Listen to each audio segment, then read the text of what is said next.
Estamos conectados con José Manuel Villalobos, especialista en Derecho Electoral, para poder analizar qué tan factible en esos momentos es esta propuesta que todavía van a debatir.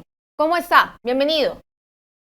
Mayra, buenas tardes, gracias por la invitación. Un saludo a todos los seguidores del Perú 21. Finalmente han reconsiderado volver a votar, porque esta es una primera votación, o sea, ha sido admitida la reconsideración para las elecciones del 2023, van a volver a debatir y votarán nuevamente para ver si esto es una realidad. ¿Cómo sería si es que los congresistas se ponen de acuerdo ante la crisis política en la que estamos viviendo los peruanos para que esas elecciones se realicen este año? Bueno, Mayra, primero hay que señalar que se ha aprobado la reconsideración con el mínimo de votos, que es 66, ¿no?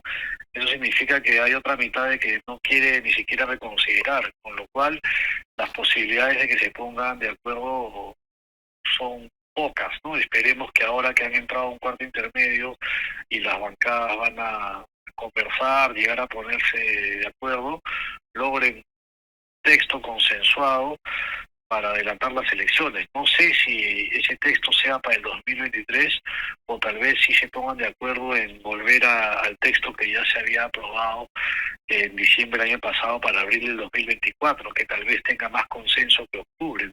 Lo ideal es octubre, pero no estamos en el mundo ideal, ¿no?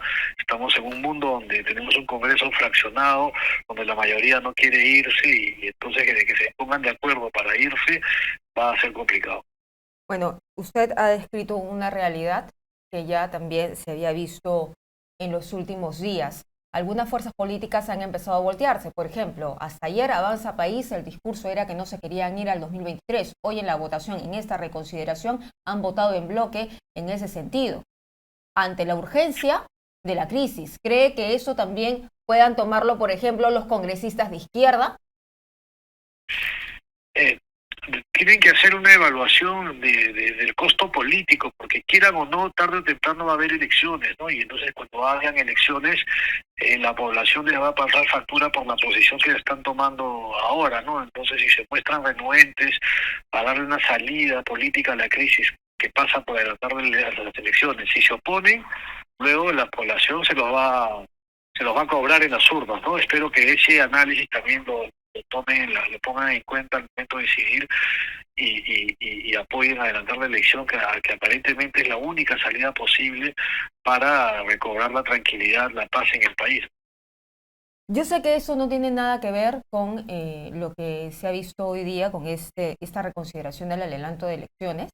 Ojalá que se pongan de acuerdo, vuelvo a decir, porque la esperanza es lo último que se pierde, se dice.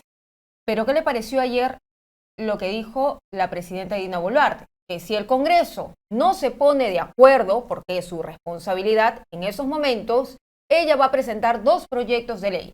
Uno de ellos es el adelanto de elecciones con reforma constitucional para el 2023 y el otro, un referéndum para una asamblea constituyente.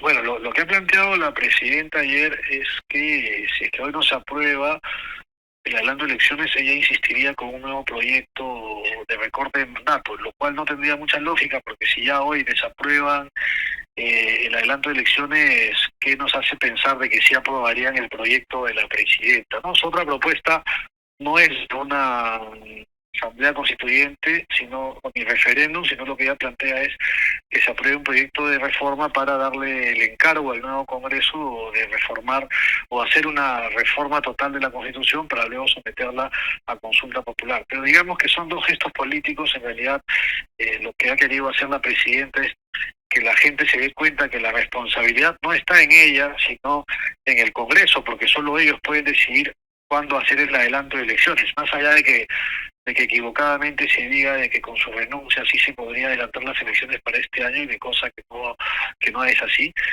Creo que se tiene que entender que la responsabilidad principal es del Congreso y los congresistas tienen que dar la solución.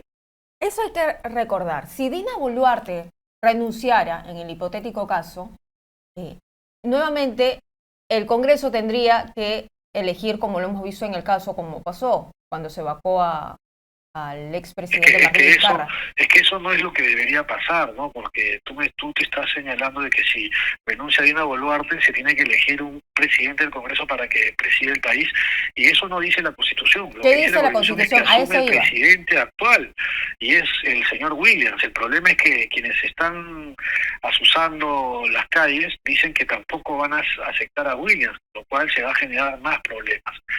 Pero el otro problema es que asuma Williams o asuma otra persona, el artículo 115 de la Constitución dice que el que asume debe de inmediato convocar elecciones.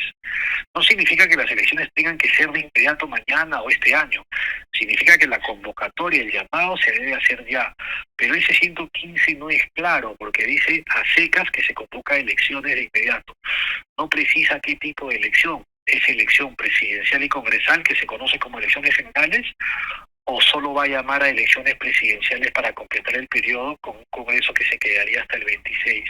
Eso es la Constitución, y los constitucionalistas no lo tienen claro, porque hay algunos como el doctor Hackans o como Naupari que dicen que no, que sí tendría que convocar solo a presidenciales para completar el periodo, y hay otros que señalan, a los cuales yo me sumo, de que tendrían que ser elecciones generales. Pero si son elecciones generales las que convoca el nuevo presidente, estas no podrían ser el 2023, porque ya habrían plazos previstos que no podrían cambiarse, y hay un candado en el 116 de la Constitución que dice que el cambio de mando es el 28 de julio del año que se produce la elección.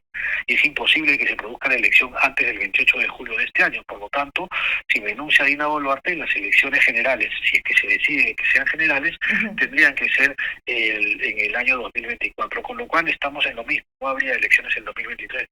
Y eso parece que los congresistas o lo saben y se hacen los locos y están tirando más para su molino, o simplemente no lo quieren tocar. Pero usted también presentó una propuesta en el Congreso de la República para las elecciones del 2023 de este año, que tendrían que ir acompañados con una serie de reformas políticas constitucionales para que estos plazos se acorten.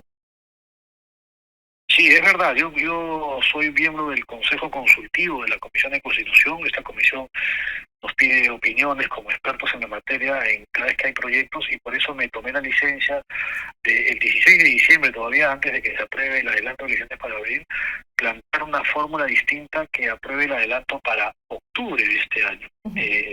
Esta propuesta iba acompañada de una disposición para que el cambio de mando ya no sea el 28 de julio, sino sea el 31 de diciembre, es decir, el presidente y los congresistas inicien con el ejercicio del año fiscal, como pasa con los alcaldes y gobernadores que empiezan el primer día del año y no a mitad del año, con lo cual es mejor para el manejo presupuestal.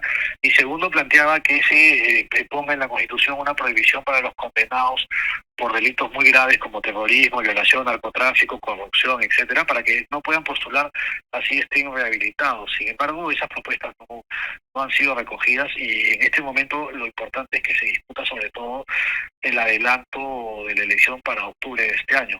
Si se aprueba, luego podría haber todavía algunos días para aprobar o discutir algunas otras reformas, ¿no? El tema es que no se contamine el debate del adelanto de elecciones, que es lo principal, ¿no? En hacer reformas adicionales como que puede ya no ser tan urgente pero sí el adelanto de la elección. Muy bien, yo le doy las gracias a Manuel Villalobos por estar aquí con nosotros, especialista en Derecho Electoral.